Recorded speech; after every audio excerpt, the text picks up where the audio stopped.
Magandang tanghali mga kabay. So meron pa akong estimate dito. 39584. Ang model nito mga kabay dito 5033. Ito yung rotary hammer ng DeWalt na 3 mode. Tatlo. Meron siyang hammer, meron siyang drill, hammer, tsaka chipping. Ayan, tatlo po yung selector nito. Ayan. Pag nakababa po siya, ibig sabihin niya naka-chipping yan. Kapag nasa gitna, hammer. Pag nasa taas, nakaganyan, yan po, ibig sabihin niya naka-drill. So ito mga kabay, gumagana, pero matigas yung brush holder. Tapos kahit naka-hammer siya, naka-chipping siya, umiikot pa rin siya. Tapos yung bala, naiwan. Ayan, naputol. Pero gumagana siya. Ayan. Kung mapapansin nyo mga kabay, ayan, naka-chipping yan. Dapat hindi siya umiikot, pero umiikot pa rin. So, ibig sabihin may diferensya yung mechanical niya sa loob. So, titingnan natin mga kabay dahil bubuksan naman talaga natin para matanggal yung naiwang bala na naputol. So, tara mga kabay, samahan nyo po ako. So, ayan mga kabay, kakalasin ko muna yung sa kanyang cap. Gamit lang kayo ng flat screw, sungkitin nyo. Ayan. Tapos yung kanyang lock, yung ring. Ayan. So, susungkitin nyo lang yan dito mga kabay. Ayan. Para matanggal natin yung kanyang lever. So, yun yung lock ring. Ayan. Tapos yung bulitas. Ayan. Pag hindi na makalas yan mga kabay, ayan, yung naiwang bala, i-estimate natin yan ng spindle. Pero susubukan nating pukpukin kung matanggal pa. Kasi ito, okay lang sana yung pang-chipping. Kasi kung pang-chipping, puro tulak lang. Pero kung bala ito na rotary, yung pambutas, maaring napilipit yan nung naputol. Kaya hindi na siya makalas. Ano, dapat kung hindi siya napilipit, pag tinataktak ko, dapat natatanggal. Wala oh. So hindi na siya natatanggal. So titingnan natin buksan. Titingnan din natin yung kung bakit umiikot siya kahit nakahammer siya. So luwagan ko lang yung screw mga kabay. So ayan mga kabay, kakalasin na natin yung selector. So pagkalas ito mga kabay, angat nyo lang. Ayan. Kapag nakalagay na sa drill, pihitin nyo papunta doon. Ayan po.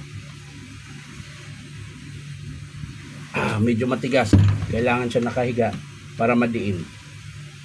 Yan. So pag nakaganyan na mga kabay, pwede nyo nang kalasin yan. Ayan. Pag matigas, kailangan nyo ng panungkit. Yan. So eto mga kabay, buo yung selector niya dahil ito yung bakal. So matagal po ito masira. Nagpapalit lang ako nito mga kabay kapag itong lock na to, ayan, yung plastic na yan naubos, nagpapalit ako niyan. Pero ito, hindi muna. So, dito tayo sa spindle mga kabay. Hindi ko pa pala nakalas. Ayan, para hindi makalas sa kanyang casting, front housing lang ang kalasin nyo muna mga kabay. Para hindi matrabaho. Ayan. So, titingnan natin yung kung bakit umiikot siya kahit naka-chipping. So dito lang yan mga kabay sa kanyang gear. Ayan. Nakalas na din. So kalasin na lang natin. So lilinisin ko muna ito mga kabay. Hindi ko na ipapakita kung paano maglinis para makita natin kung ano talaga ang sira niya. Ayan. So ayan mga kabay, nalinis ko na po yung casting, piston. Ayan. So na-trace ko na yung dahilan kung bakit kahit naka-chipping siya umiikot. Ito po yung dahilan mga kabay. Kung mapapansin nyo yung gear, ito yung pinaka-gear niya mga kabay, ayan, to. Hindi kita, pudpud na po.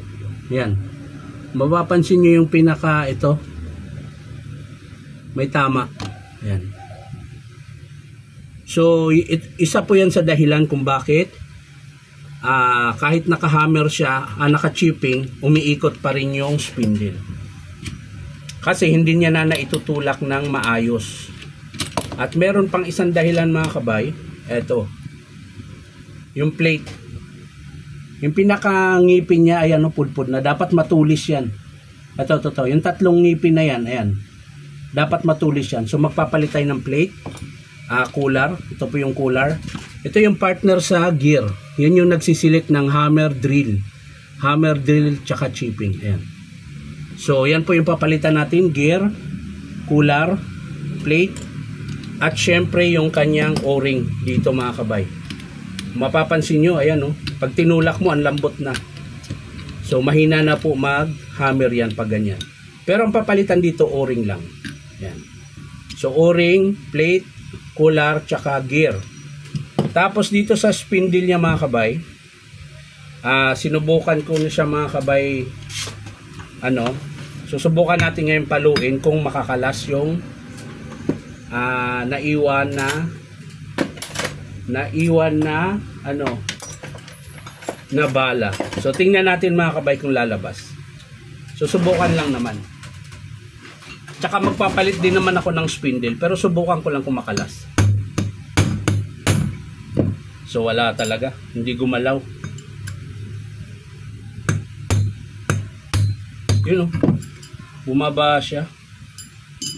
So gumagalaw siya, ang problema ay niya lumusot. Wala na talaga mga kabay. Hindi ko na pagtiyaga ang tanggalin yan dahil magpapalit din naman ako ng spindle mga kabay.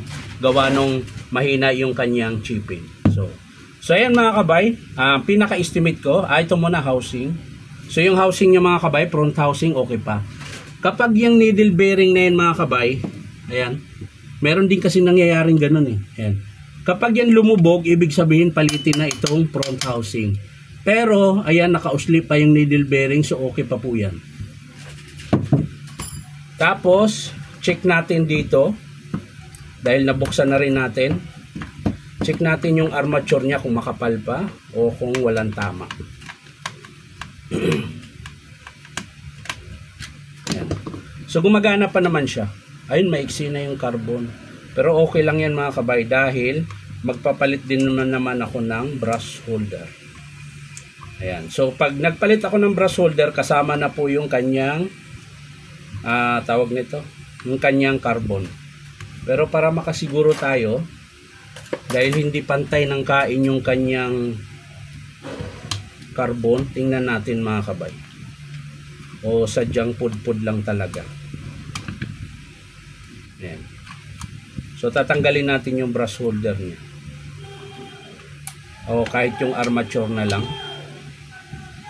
Ayan, iangat lang natin yung carbon para hindi siya sumabit.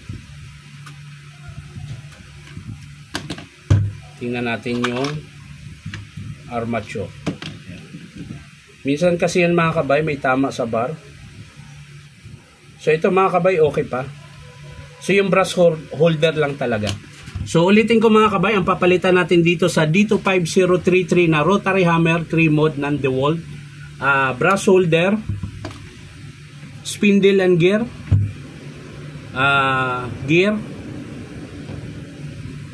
cooler, plate, at o-ring. Ayan, yung o-ring sa piston. Ayan. Yan po yung papalitan natin. So hindi ko na po ipapakita kung paano buuin mga kabay, papakita ko lang sa inyo mga kabay kapag in-approve ng customer. So maraming salamat mga kabay sa panonood at palike and share na rin po. At syempre po baka naman pwede makahingi sa inyo na isang subscribe dito po sa aking YouTube account na Inom Tabay. So maraming salamat mga kabay. Bye bye.